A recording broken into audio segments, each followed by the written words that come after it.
Chapter 4. The Three-Part Attack. Imagine a scorpion. It has two independent claws configured opposite of each other, used to agitate, distract, injure, and subdue its opponents. Of a very different design, the scorpion has a third weapon, a long tail with a deadly venomous stinger that it uses only at the right moment for the purpose of delivering a paralyzing and debilitating blow. The two claws almost compete in the same area, badgering its enemy from opposite sides. The moments the claws have the complete attention of the enemy, the stinger comes in fast and delivers the deadly accurate injection, ending the struggle. The scorpion gives us a battle plan to emulate. We need to have the above-ground anarchist network on the one side represented by one claw, and we need the underground sabotage network on the other side represented by a separate claw.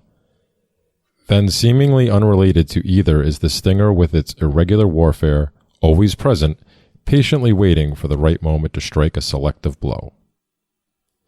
Consider the scorpion as more than a three-part killing machine. The adult scorpion, an arachnid related to spiders, will have as many as 12 eyes, 10 of which may operate independently, and in addition to its actual eyes, it may have areas of its body that are not considered eyes, but still detect light and motion. So you could say the scorpion has a variety of viewpoints, all processing different types of information. The scorpion lacks the kind of central nervous system that humans have, so it is nothing like the decision-making brain we see in mammals.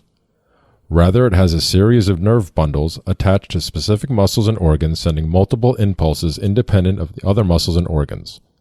So, for example, one or more eyes may send messages to a pincher directing its motions and actions in a fight, without input from other eyes that may be sending messages to the other pincher directing it independently during the same fight.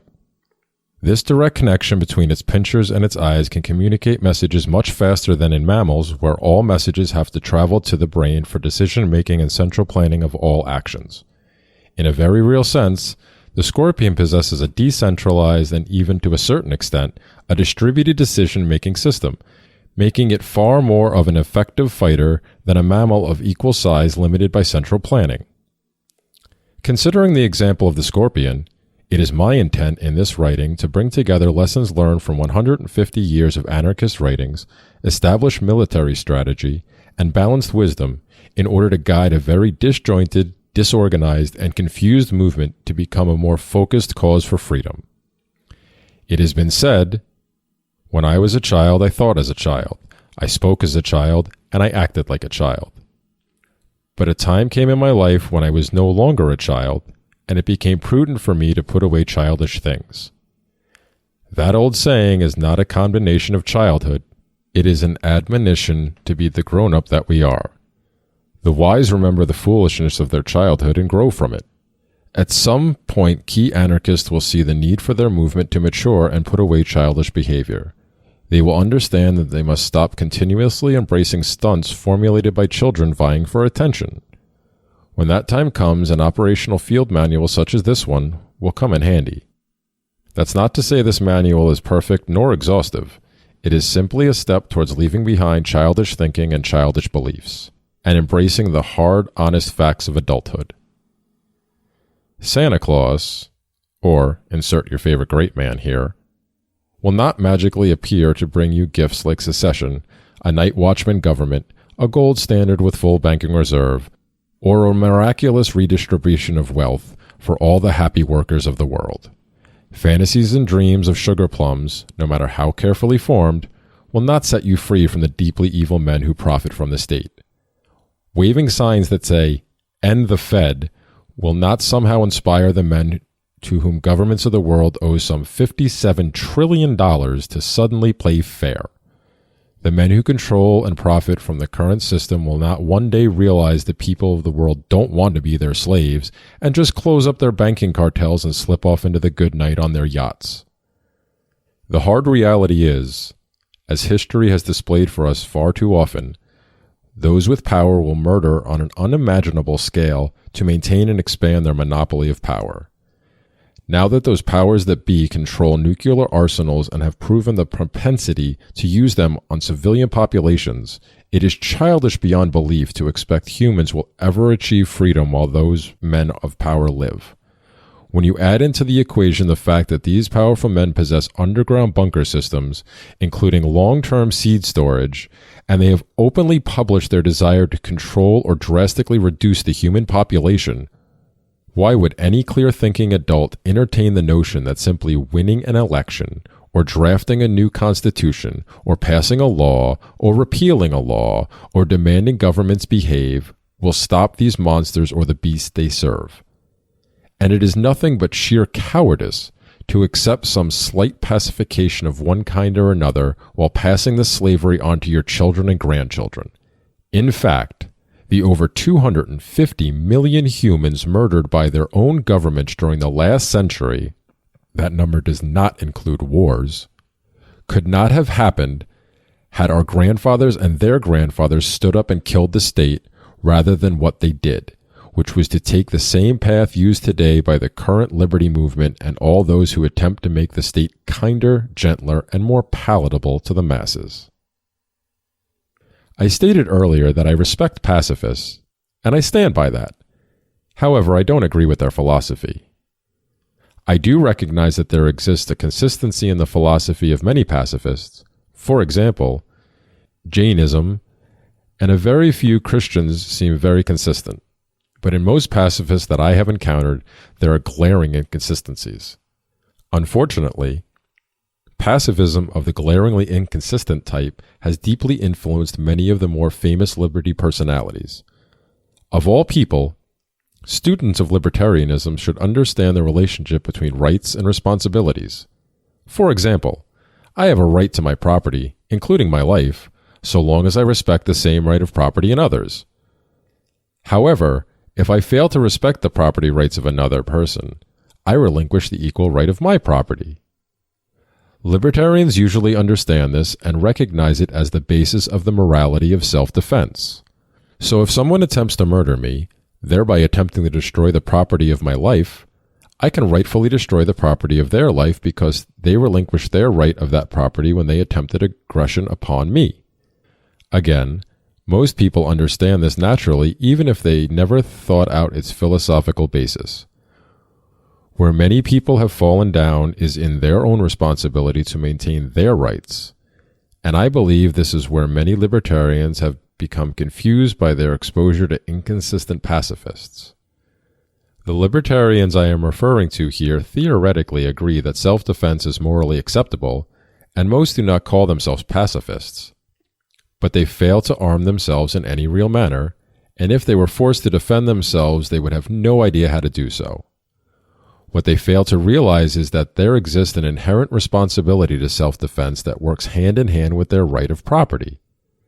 Inconsistent pacifists and waves of propaganda from the state have systematically taught people to expect protection to come from some outside authority or entity, rather than the individual being responsible for their own security.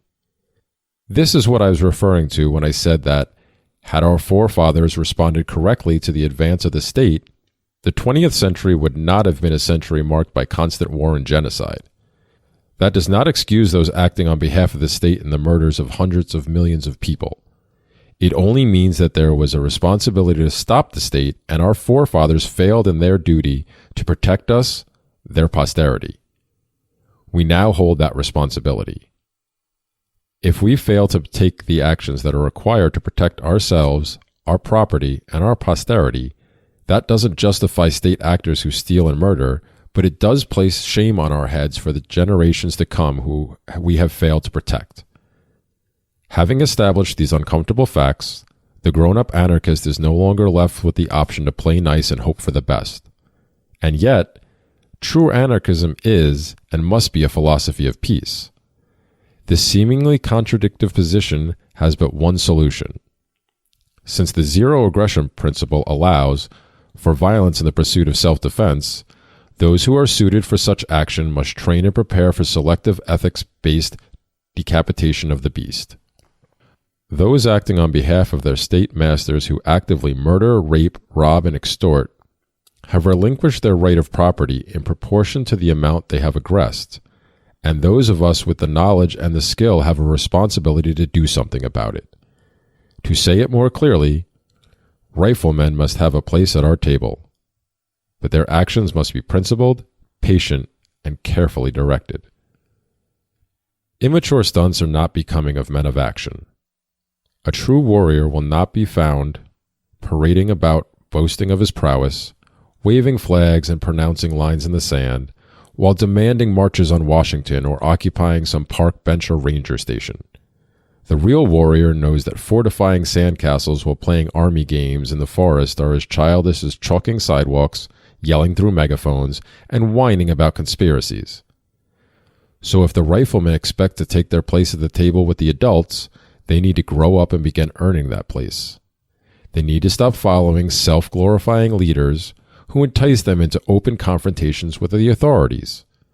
They need to understand the purpose of camouflage and stop metaphorically decorating themselves in flashing neon while screeching their intentions like a drunken redneck on a party boat. Likewise, the above-ground liberty activists will need to grow up and stop acting like spoiled children over who is being mean to whom on social networks, while expending their energy and resources trying to get governments to give them permission to use cannabis. There are more important things than arguing with communists about the meaning of the word capitalism, and debating fascists about the veneration of flags while whining about social justice warriors. The time has come to put aside the games of your childhood and get into the battle that is about to sweep across humanity. As you will read later in this manual, it's time for the above-ground network to embrace its 7-part job and begin the heavy lifting it will need to do to survive what the state will throw at us before it gives up the ghost. Childish thinking and obsolete methods may have served a purpose at some time, but one thing is clear. We have moved on and childish thinking and obsolete methods are, or should be, dead. Once a thing dies, it must be disposed of quickly or it will rot, stink, and spread disease. Thus we build the fires and throw the past into the flames so that we may leave behind the pain and failures of days gone by and embrace the onslaught of challenges that the future brings. Speaking of destruction, funeral pyres, and the future, the state will not die easy. Anyone who tells you so is likely selling you snake oil while fishing for a monthly donation to their feel-good cause.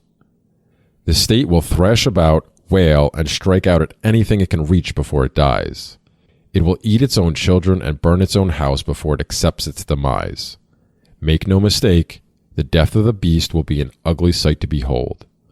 When it dies its death, it will burn a memory in the minds of humans that they will not quickly forget. The death pangs of the great dragon will scar, not only humanity, but the earth itself in such a manner that 1,000 years of erosion will not heal the wounds.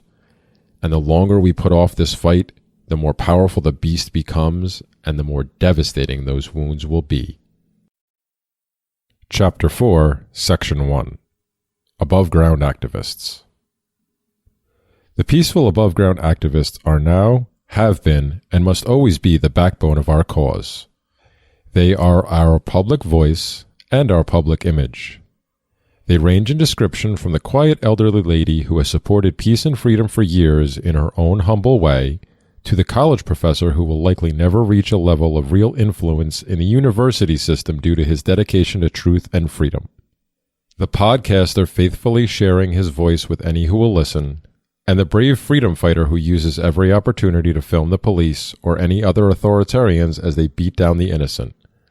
The independent journalist who refuses to kowtow to authority, to the stalwart grandfather who uses wisdom in his own peaceful life as an example for his family. These and others are all examples of the activism that can provide the model of the world that we can someday possess. These activists are our sales force in the marketplace of ideas, offering a better worldview and a better product than our enemy, the state. Ultimately, it's the market that will choose the timing of the death of the state. Currently, there's a thriving market demand for the state. Most people don't understand the alternatives, nor can they imagine a world without monopolized aggression. Also, people tend to be loyal to brand-specific products, and the state is the brand Mother trusted, the brand Gramps fought for during the war, and it's the only brand they ever hear about on their television. Most people have very little exposure to the violent, bloody monster that is hidden under the surface of every encounter with government agents. Many people are either employed directly or indirectly by governments, or they have close friends or relatives who are. And in the process of voting, along with the propaganda that goes with it, exists for the purposes of convincing the individual that when they vote, they create government. So when they think of government, they think of themselves or their uncle or their neighbor. When they hear about some cop beating a pregnant woman to death or shooting an old man or choking a child, they assume that that person did something to deserve such actions. How could they think otherwise? How could they condemn government when they believe they are government? This is what I mean when I say there is a market demand for the state. This explains why, when someone finally feels the fangs of the beast in their own flesh, they are shocked and horrified, and they don't understand why their precious government is behaving like it is. They'll repeat over and over, "I have faith in the system, I'm innocent, and I'll have my day in court."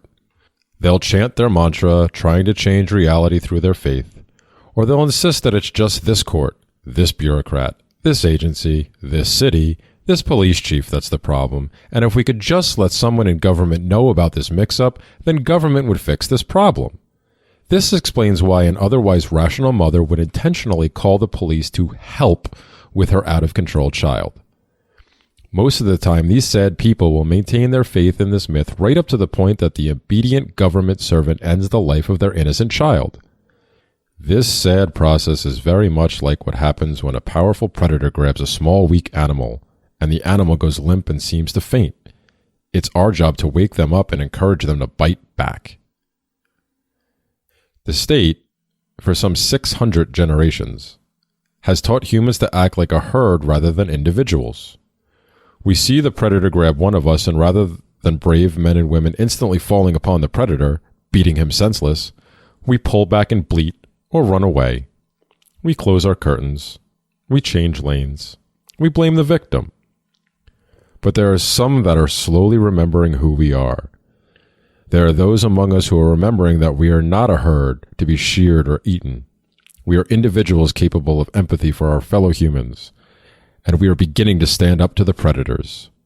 Currently, this process involves things like filming police thuggery and then exposing that thuggery on social media. Things like picking through news stories from the mainstream media and exposing the lies. Like pointing out to coworkers the travesty of taxation and the inefficiencies of central planning.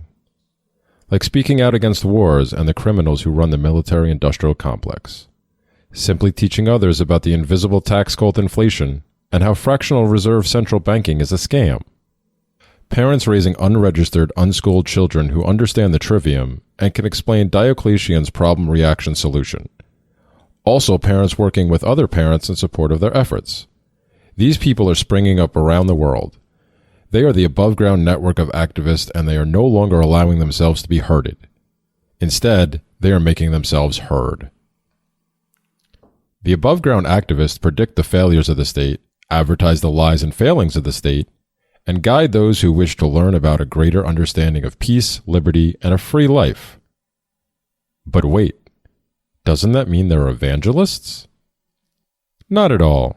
You see, there is a vast gulf between evangelists and advertising or sales. Sure, many of the tactics are similar and they share certain characteristics, but the similarity is superficial.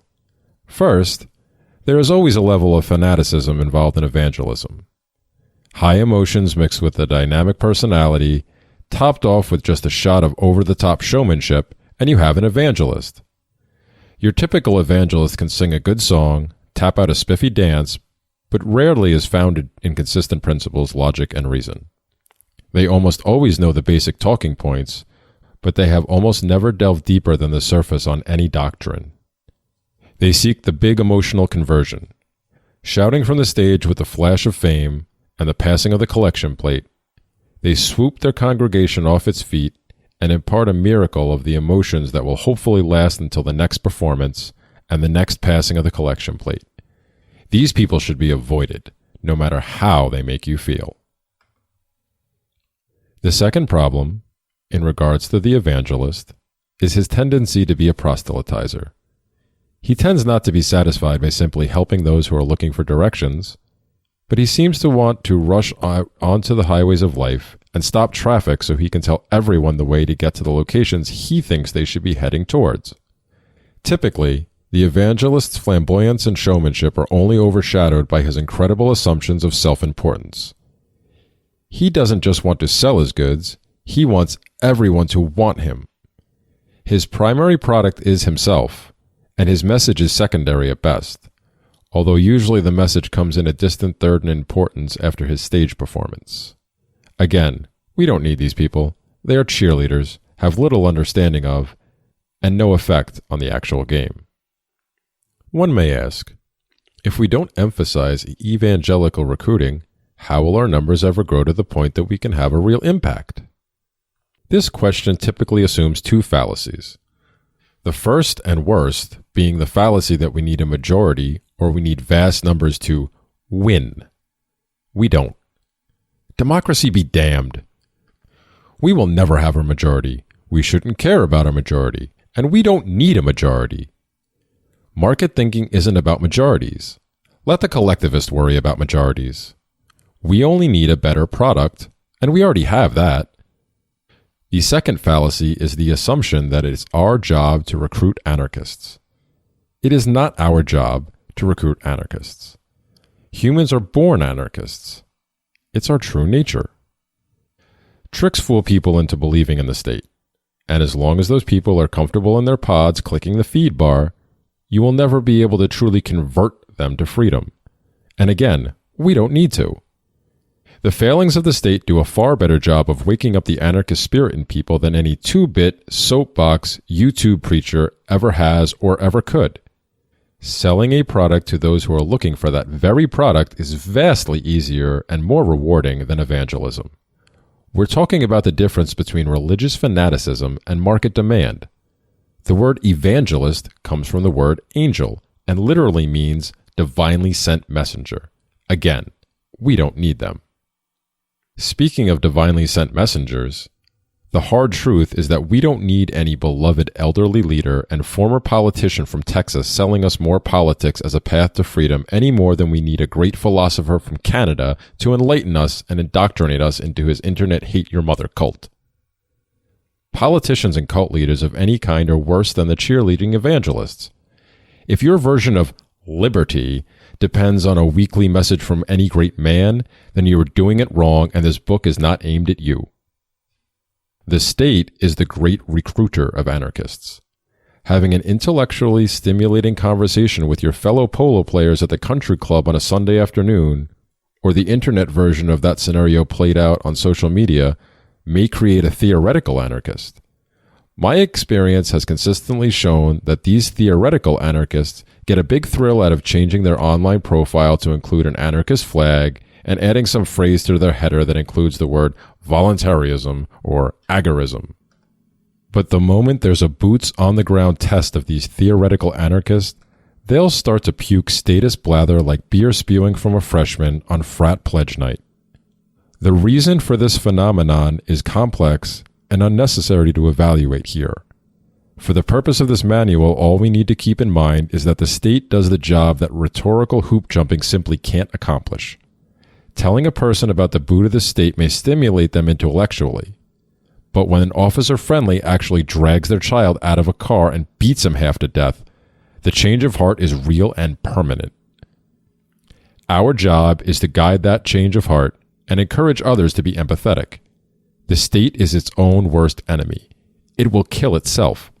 The question is, will we let it live long enough to take all of us out with it when it goes? Right now you should be asking, short of having everyone's child sacrificed to the state to prove we're right about the state, what can we do? Chapter 4, Section 1, Part 1. The 7-Part Job. The above-ground network's 7-part job, in order of priority: Number 1. Provide for yourself and your family. Dependence is the opposite of independence. The optimum situation is to secure an income stream that doesn't depend on the state. However, if providing for your family means a government job that doesn't require you to directly aggress upon the innocent, then you have to do what you have to do to survive. Not everyone has the luxury of an optimum situation. so first provide as best you can. Number 2, strive for consistent principled behavior in your own life. To steal a phrase, rather than focusing on the splinter in your neighbor's eye, you should make sure there's not a log in your own. If you believe what you say, you will live it. If you aren't living what you say, you don't believe it. Living a principled life is a reward of its own. You don't have to wait for some coming glory or some pie in the sky. When you look in the mirror and you know the person looking back is genuine, and when you close your eyes at night knowing you have been true to yourself, you will live a happier life. Number 3, prepare for the systematic failure of the state: beans, band-aids, Bitcoin, bullion, and bullets. Survivalists and preppers have endured concentrated defamation by believers in the state. This fact alone means we should take note of their activities because they're doing something that scares statists. That's not to say we should believe every foil hat-wearing wacky-doodle with a survival website or podcast. We shouldn't. Some of them are seriously disjointed, and some of them are pure con men running scams on the gullible. But being connected to the prepper community and being prepared for a variety of natural or man-made disasters is never a bad idea. Having a disaster plan and having a get-out-of-dodge plan should be standard operating procedure. Also, having a skill set that includes some survival and do-it-yourself abilities is never a bad thing. For example, every parent should know some basic first aid. Number 4, help those who you can help and let go of those whom you cannot help. Emergency workers are trained in triage so that they may assign the priority of treatment based on the degree of injuries or illnesses of a large number of patients. For me, the most difficult part of triage is when you recognize the patient's condition is such that you cannot save them, and helping them will prevent you from helping someone else. You don't want to walk away, but you can't stay.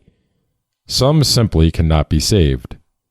That's not to say you must shun family or friends. It doesn't mean you should defoo anyone.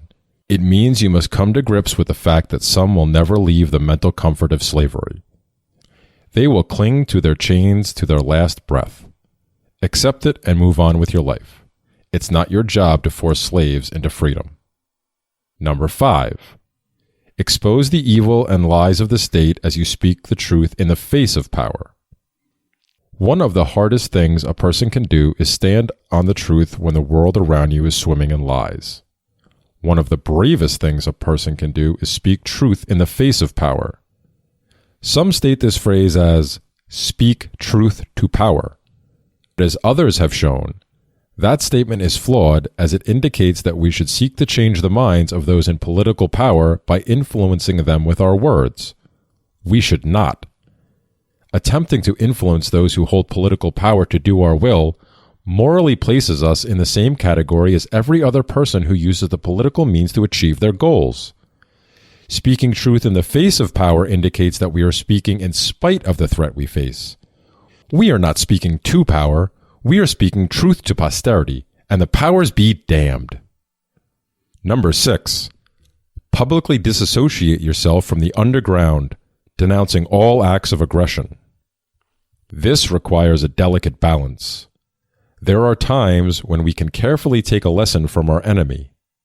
A myriad of politicians over the last few thousand years have turned double talk into an art form. By that I mean answering a direct pointed question by talking around the topic while boldly announcing some ethical point that is very similar to the question but doesn't directly address the question. In doing this, one can avoid telling a lie while avoiding the question. For example, if the topic of violent anarchist causes someone to accuse you of supporting violence, you can explain the zero aggression principle, or non-aggression principle, if you prefer that terminology. And you can further explain that some people who call themselves anarchists are actually communists and socialists, and they do tend towards violence and destruction, since they don't have any respect for property ownership. However, peaceful anarchists embrace the zero aggression principle, so we reject all initiation of aggression, and we respect the property of peaceful people. When you take that path, deception may be employed, and some say there is no difference between deception and a lie, but that is a matter for the individual to decide for their situation. However, if you actually discipline yourself to avoid acts of aggression and commit yourself to peaceful means, this task of dissociation becomes much easier. But no matter the method, there must be a public disassociation between peaceful activism and the underground. Number 7. Safely engage in direct activism. Things like filming the police, podcasting, or other activities, or quietly providing support for the underground according to your abilities and resources. That support doesn't necessarily require money or direct contact. There are many things the individual may do to support the underground without directly interacting with those activists. Again, your imagination is a required tool in this endeavor. Or, if you have carefully examined yourself and you are one of the few uniquely suited for direct involvement in the underground movement, then pursue that path with care and wisdom. Chapter 4, Section 1, Part 2. Film the police while you can. Filming police in America is an important form of activism right now, but this situation is temporary. Governments worldwide, including the American government, have or will shut this window the moment they think they can get away with it. Currently, there are several great organizations who are emphasizing the importance of filming the police, and they're training more and more people on how to safely do so. In America, these activists have given the state its most serious bloody nose of modern times. Right now, the U.S. government is stuck with old legal decisions and definitions that force it to not only allow the recording of police, but to actually protect those who are bold enough to do so. But as I said, that will rapidly change. Either courts will simply shift their legal protections away from those doing the filming, or what is more likely, some grand event will take place and the media and the full force of its propaganda wing will descend on the activists, demonizing them. In all likelihood, this will be some kind of big tragic event somehow caused by someone filming the police, and most likely it will involve the deaths of police or perhaps even children. Of course this event will be staged, or if real, perhaps entirely orchestrated by the state for the purpose of shifting public opinion towards condemning those who film the police. An aspect of the solution to this terrible tragedy will be a federal-level government emphasis on police forces filming themselves. Vast amounts of federal funding will assure a solution to this horrible event. Maybe even a whole new department of federal employees will be hired to film the police for us. In reality, of course, government filming themselves only means more surveillance on the public and more police control of the actual recordings produced. Police will get better at producing fake videos, and the bulk of the public will buy the ruse without question. The two action items here are, 1. Get as many activists filming police as possible while preparing those activists for the propaganda storm that will hit when the false flag event happens. 2. Prepare for the time to come when it will be illegal to film the police. The filming must continue after it becomes illegal, but it will need to take a much more clandestine approach. If you just read that last paragraph and thought to yourself, if we know a false flag event is coming and will likely be staged or orchestrated, why not just expose it as fake when it happens? Fear not, friend.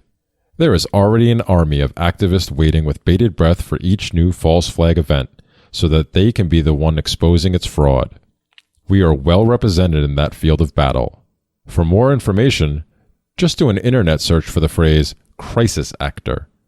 However, the bulk of the public will believe the government lies no matter how poorly constructed and no matter how carefully debunked. What about filming after the state forbids it? The black market exists only because the white market has become dangerous or forbidden. The same is true with activism. We can't allow laws and thuggery to determine our path. We must do what must be done. Chapter 4, Section 2. Fictional beings and their property. Join me in a thought exercise. The setup. We understand that according to consistent libertarian philosophy, every human has the exact same rights as every other human. So a child has the same right of property as an adult. Humans own themselves and have the right to own other property that they have rightfully come to possess. We believe that two people may engage in voluntary transaction, transferring the rightful ownership of property from one party to the other, and no one else may rightfully interfere. Libertarians also believe that unowned property can rightfully be homesteaded. This is not an exhaustive explanation of libertarian property theory, but it is suitable for this thought experiment. Phase 1. With the above being the case, let us consider Sally, a child who owns a ball. Sally was given the ball by her mother, Betty, who purchased the ball from a market. The ownership of the ball has not been in question up to the time that Sally decided to give the ball to her imaginary friend, Canada. Sally imagines Canada as an intelligent 9-foot half-zebra, half-ape creature wearing a clown outfit. Sally deeply believes in Canada, believes she has relinquished ownership, and believes she no longer owns the ball. It's Canada's ball, and Sally won't touch it. Question number 1. Can the fictional creature Canada rightfully own the ball? Phase 2. Every aspect of the above still remains except Sally is joined in her fiction by Billy, her real-life neighbor who also believes in Canada. Question number 2. Does the union of Sally and Billy in their belief in the fictional being Canada change the ownership of the ball? Phase 3. Every aspect of the above still remains except Sally's mother, Betty, also believes in Canada. Question number 3. Does the authority of Betty, along with the union of Sally and Billy in their belief in the fictional being Canada, change the ownership of the ball? Phase 4. This phase has a dramatic change. Sally's mother, Betty, stole the money she used to buy the ball. She is an outstanding pickpocket, and over the course of a day of theft, she stole money from 73 people, totaling $418. Betty has no idea who those people were, and it's impossible to find out who they were or to return their share of the stolen money. With that money, Betty purchased groceries, gasoline, the ball for Sally, and she ate lunch at a restaurant, tipping the waiter generously. Upon leaving the restaurant, Betty saw a homeless man picking through a trash can, so she gave the man a $20 bill. Every other aspect of the story remains the same. Sally gave the ball to Canada, while Billy and Betty both believe in Canada. Question number 4. Who owns the ball? Let me rephrase the question. Can an unrealistic, fictional, non-human entity own property purchased with untraceable stolen money, and does Betty's charity affect the question of property ownership? If, at this point, you would argue that the fictional person Canada actually owns a ball, then our conversation would be over. I wouldn't bother attempting a debate with someone who believes such outlandish fantasies. However, if you don't believe Canada can rightfully own property, why would you believe an equally ridiculous, unrealistic, fictional, non-human entity called the United States government can own property? But wait, there's more! Phase crazy. Canada is no longer named Canada. Canada is now named General Energy. Sally, Billy, and Betty believe they work for General Energy, or GE as they call it. The U.S. government has issued a slip of paper that declares GE a legal quote-unquote person. GE receives millions of dollars in stolen money, or taxes, from the U.S. government every year in government contracts, and in return, Sally, Billy, and Betty make guns that GE sells to the U.S. government. The U.S. government then uses those guns to collect the taxes that it pays to GE for more guns. Betty, using the legal authority granted by the U.S. government, uses GE's money to buy a ball for GE. Question number 5. Now who rightfully owns the ball? The consistent libertarian should always have the same answer. The ball is unowned property. Anyone may rightfully homestead it and do with it as they please because imaginary fictional beings can't own property in the real world. This principle is not changed by the number of people believing the fiction, nor by the authority of people believing the fiction, nor by their acts of charity. And just because some old farts who call themselves justices or any other gang of delusional people with made-up titles of glory use enforcer thugs to beat, cage, or kill anyone who disagrees, it doesn't change the reality of what is right and what is wrong. Nor is reality changed by the passage of time.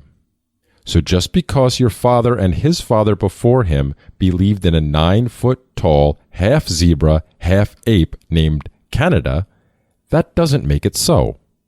There are those who will attempt to argue that somehow the ball belongs to all of us.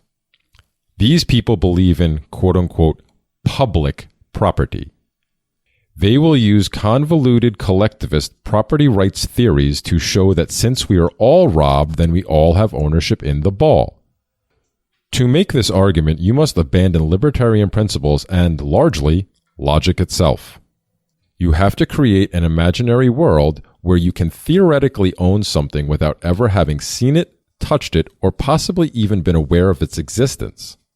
You would have to be able to own property that you can't possess or interact with in any way, and that you have no influence as to whether others may or may not interact with it.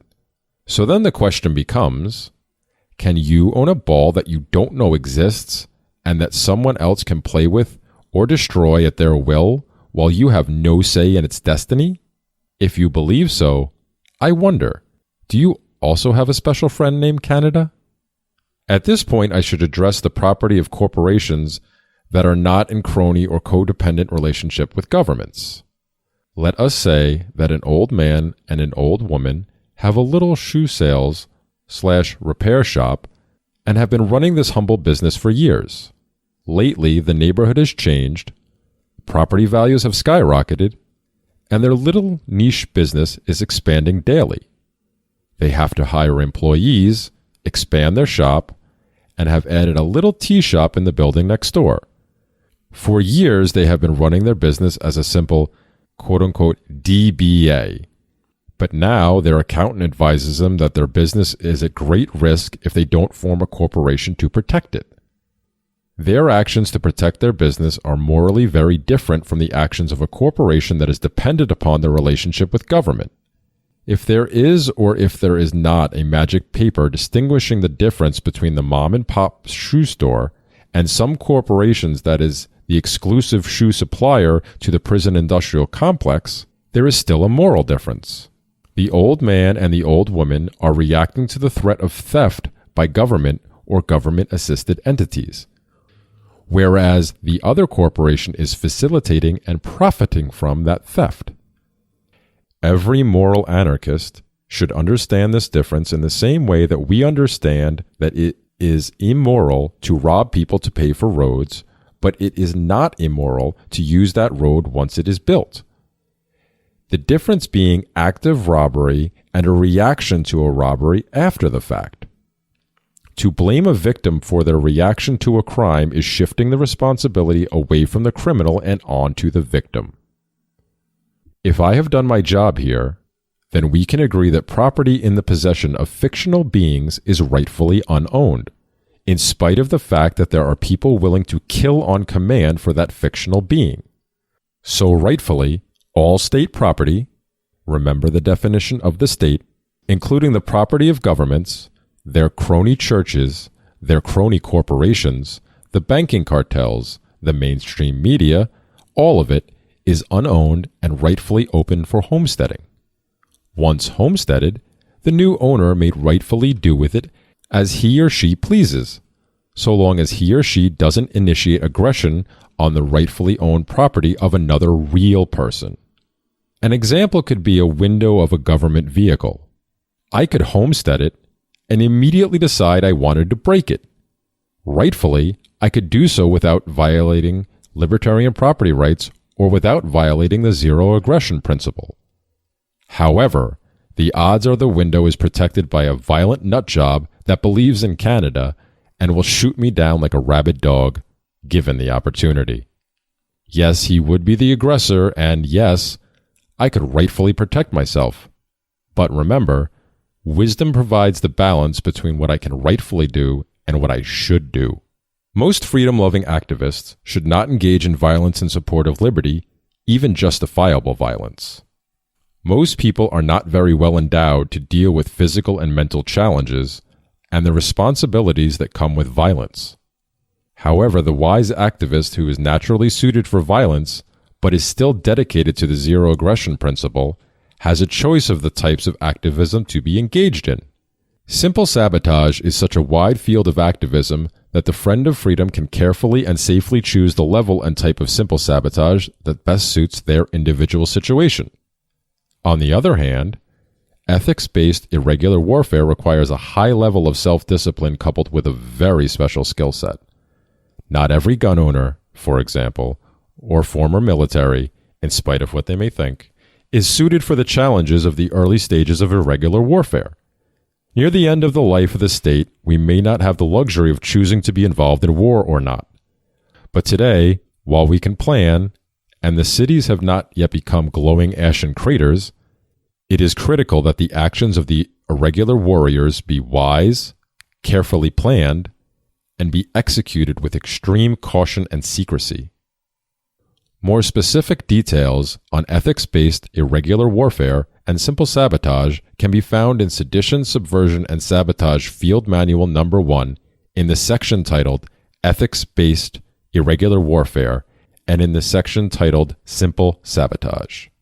Chapter 4, Section 3, The Above Ground and the Underground. When the above-ground activist considers getting involved in the underground, an old saying applies: discretion is the greater part of valor. If you're not careful in whom you support and what activity you support, you may be taking far more risk than you should. Consider the case of Samuel Mudd, the physician who set the broken leg of John Wilkes Booth. There were very loose connections between Booth and Mudd, and little to no connections between Mudd and the assassination of Abraham Lincoln, and yet, in a frenzy to convict, a military court found Mudd guilty of aiding and conspiring in the murder, and he was sentenced to life imprisonment, escaping the death penalty by 1 vote. Laurie Fortier may have narrowly escaped a similar fate after the bombing of the Alfred P. Murrah Federal Building in downtown Oklahoma City on April 19, 1995. Apparently, she helped Timothy McVeigh laminate a fake driver's license that he later used to secure a rental truck that carried a bomb on that fateful day. Any more involvement by Laurie is based on conjecture at best. However, rather than see her name railroaded through a kangaroo court and punished for something she had nothing to do with, her husband flipped and became a government stooge. Had he not done so, she may have faced the same unreasonable guilt by association that Mudd had suffered. The hard, ugly lesson being, supporting underground activists can be extremely dangerous. Know who you support and get some kind of idea as to their activities. Otherwise, if they fail or botch their getaway, you may suffer for crimes you had nothing to do with. In the vast majority of situations, the above-ground activists should have no association with the activities of the underground, and at some point in the future, even knowing who they are will be extremely dangerous. The best course of action will always be to disassociate yourself from the underground in every way, publicly disavow them, and publicly renounce them, and never allow yourself to have financial connections with them, as this will be an easy route the state will use to track down the underground and punish all involved. Chapter 4, Section 3, Part 1. The Sabotage Pincer and the Above-Ground Pincer. Hackers and friend saboteurs should work to agitate the state by seeking out weaknesses in its security, transportation, manufacturing, and communication infrastructures, then exploiting those weaknesses, if possible, to cause systematic failure or at least confusion. At the point of systematic failure, the hackers and friend saboteurs' work is done, and the above ground becomes the point of agitation by constantly advertising the failures of central planning and forced compliance, while trumpeting the advantages of spontaneous order and peaceful voluntarism. This is the essence of the dual pincers of the Scorpion.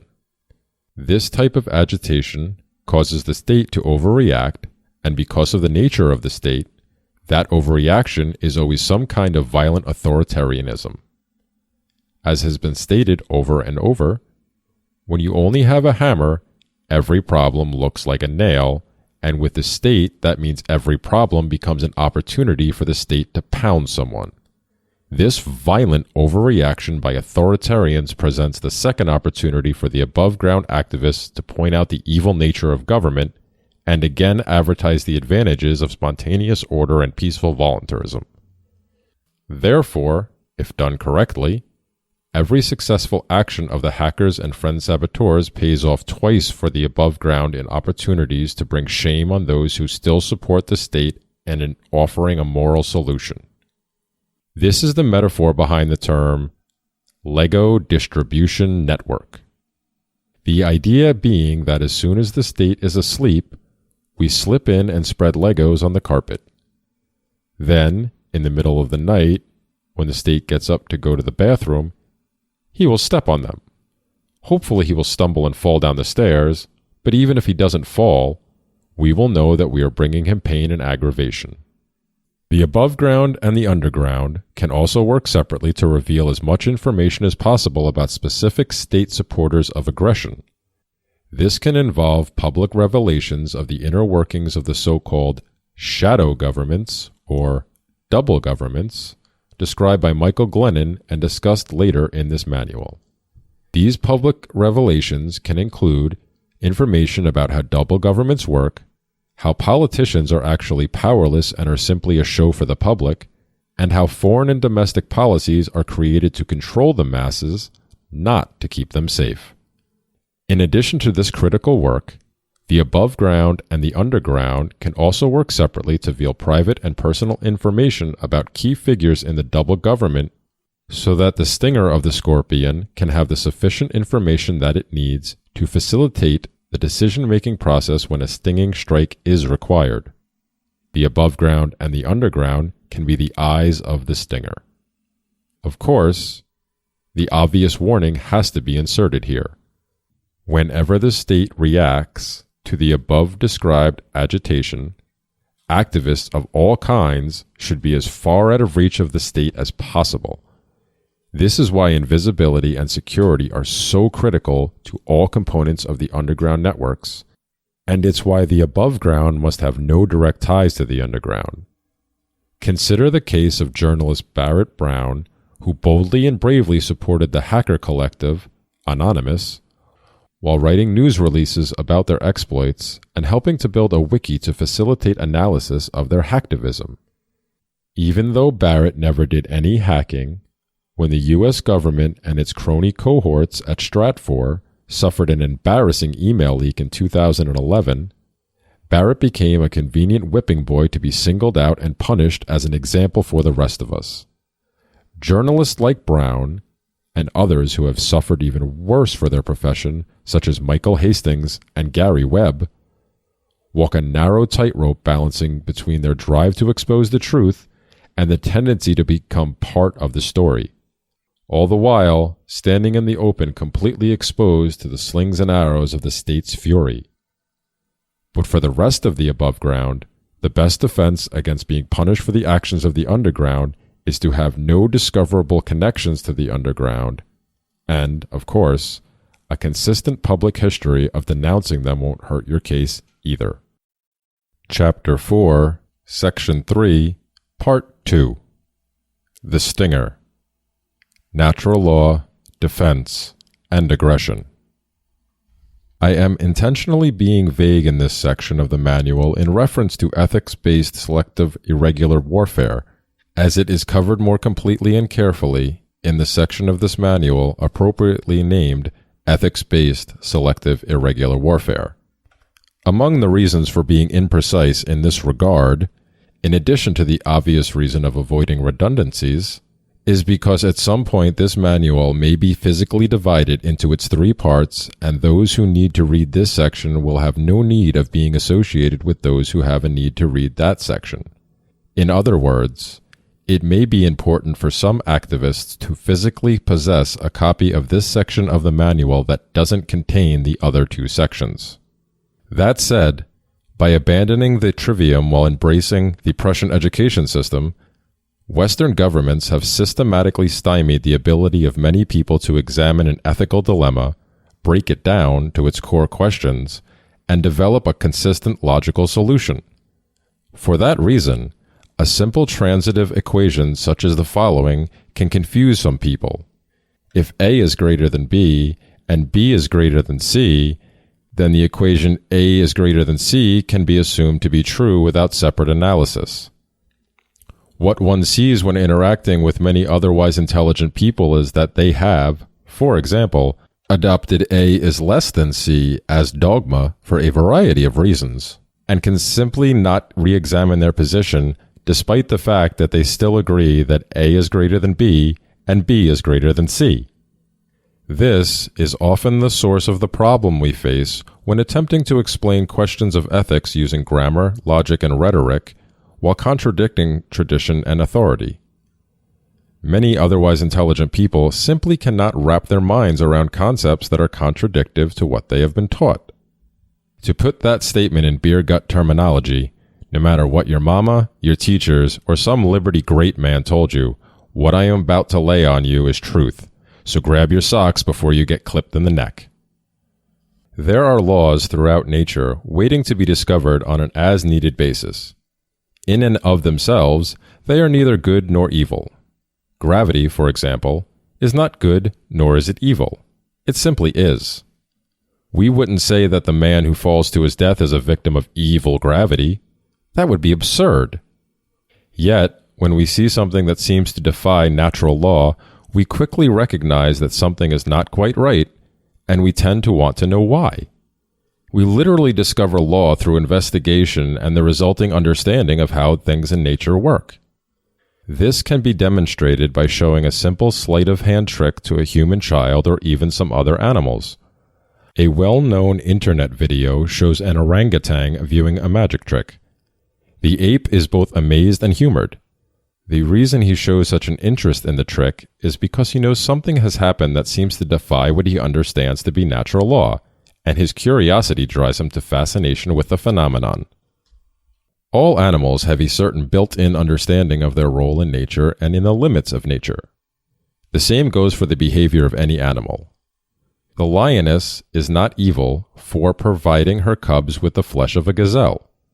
She is simply following the law. Her behavior is required to preserve the lives of her offspring. If the gazelle had been able to escape the jaws of the lioness and the cubs had gone hungry, the gazelle would not be considered evil for starving the cubs. The lioness is following natural law, as is the gazelle when it seeks the opposite result of the encounter. In such an encounter, natural law is not contradictory, it is beautifully consistent and a source of life and true peace. Evil, then, is what humans perceive when we see natural law violated in an unjust way by a human. Specifically, when one human unjustly uses violence or threats of violence on another human, we know this is wrong the same way the orangutan knows there is something not right about the magic trick. The difference being that at times, humans choose to violate natural law through an unjustified violence. And this is why self-defense must enter the equation to fully understand the relationship of natural law and peace. Since self-defense is a reaction of the breaking of natural law, not an original action in and of itself, it is exempt from law, and its execution is at the discretion of the person acting in self-defense. So, for example, if man A initiates violence on man B by punching man B in the nose, we may hope or expect man B to retaliate by punching man A back in return. However, we may not see justification for man B if he sprayed gasoline on man A and set him on fire. Most people would perceive the fire as an overreaction. But do we have the natural right to make that judgment? Did we feel the pain, the fear, the trauma? Have we lived man B's life? Do we know what it means to be man B and be attacked by man A? This is the difference between natural law and civil behavior, and some have argued that is the basis of civil law. Natural law says that once man A initiated the confrontation, the judgment of what is a just punishment is rightfully in the hands of man B, and he alone. Only man B knows what it is like to be man B and suffer that specific assault by man A.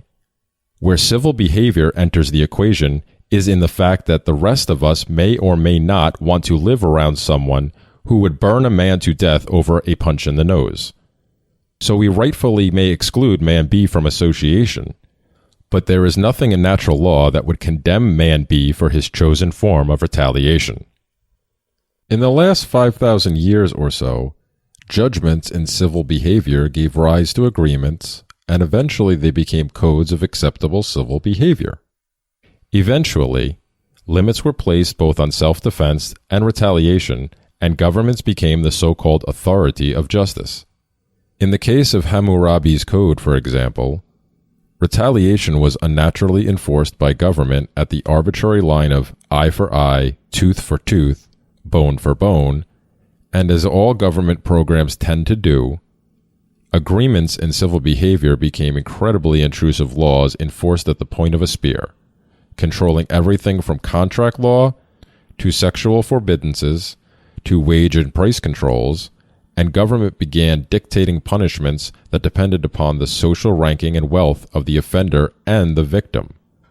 All of this within the scope of Hammurabi's Code.